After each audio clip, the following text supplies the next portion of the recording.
Olá, bom dia! Hoje é dia 31 de julho de 2025, finalzinho do mês de julho, um tempinho frio, graças a Deus. O Senhor tem nos dado a bênção e temos a nossa casa, nosso abrigo, um lugar agradável, graças a Deus, pela misericórdia dele, podemos passar uma noite tranquila, bendito seja o Senhor. E juntos para mais uma devocional, e o nosso texto continua sendo a carta do apóstolo São Paulo aos Gálatas, essa riquíssima carta de orientações daquele servo do Senhor. O texto é capítulo 5, versos 13 a 15, quando o apóstolo São Paulo diz o seguinte: porque vós, irmãos, fostes chamados à liberdade, porém não useis da liberdade para dar ocasião à carne. Sede antes servos uns dos outros pelo amor, porque toda a lei se cumpre em um só preceito, a saber, amarás o teu próximo como a ti mesmo. Se vós, porém, vos mordeis e devorais uns aos outros, vede que não sejais mutuamente destruídos. A situação nas igrejas da Galácia, com os Gálatas, não era muito tranquila pela colocação que o apóstolo São Paulo faz. Se vos mordeis e devorais uns aos outros, vede que não sejais mutuamente destruídos. A indicação, embora ele diga se, né, é que havia conflitos bastante sérios, né?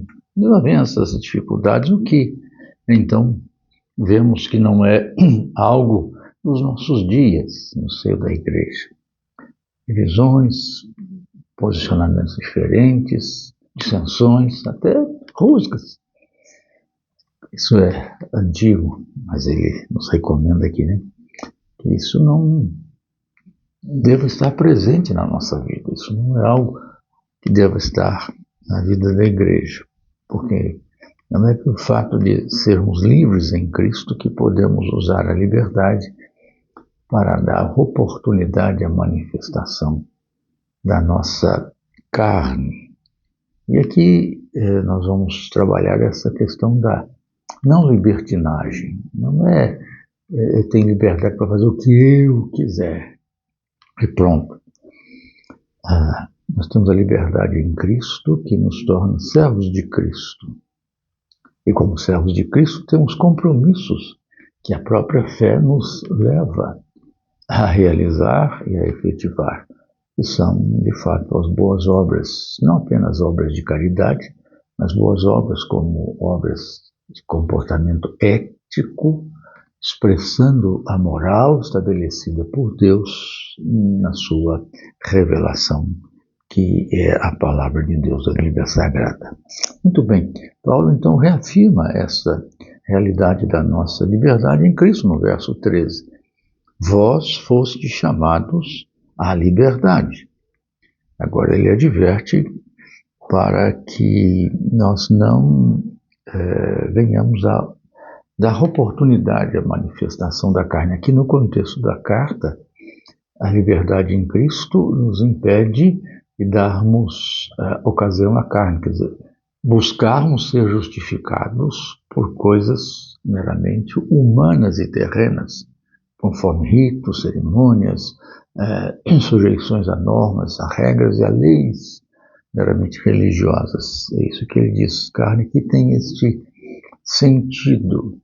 Mas é claro também que carne que tem um sentido mais abrangente, como veremos depois, quando ele falar das obras da carne. E ele vai descrever quais são algumas delas. Então, esta carne que ele se refere aqui é também o aspecto da nossa tendência ao pecado, da realidade do nosso velho hábito de inclinação ao pecado, que nós fomos em Cristo libertos. E por isso não podemos deixar que estas inclinações da velha natureza estejam presentes, porque fomos libertos da lei, mas também da nossa própria natureza corrompida. E ele explicita, então, aqui a nossa liberdade. Fomos chamados à liberdade e não devemos usá-la para dar ocasião à carne, devendo ser servos uns dos outros pelo amor. E aí ele estabelece que esta realidade nossa de sermos livres em Cristo, de experimentarmos a liberdade, não leva a desregramento de costumes, ou a devassidão, ou a sujeição às demandas que os ritos e as cerimônias religiosas determinam com um propósito de salvação. Não. Mas sim a libertação, de fato, do pecado, ainda que mesmo com essa libertação não seja uma garantia de isenção, de tendência muitas vezes à queda, ou até de efetivamente virmos a experimentar o pecado. Mas Paulo diz que a nossa liberdade é inquestionável em Cristo Jesus. Ele de fato nos libertou e foi para a liberdade que nós fomos chamados. Bendito seja Deus. Mas ele vincula essa liberdade ao que ele chama aqui de serviço ao próximo, servos uns dos outros pelo amor. A nossa liberdade em Cristo está vinculada à nossa servidão em amor, num serviço recíproco e mútuo, numa cooperação e sujeição, num companheirismo constante e permanente, visando, sobretudo, o bem do outro, o interesse do outro, ao que se chama hoje em dia de alteridade, a realidade do outro, o alter.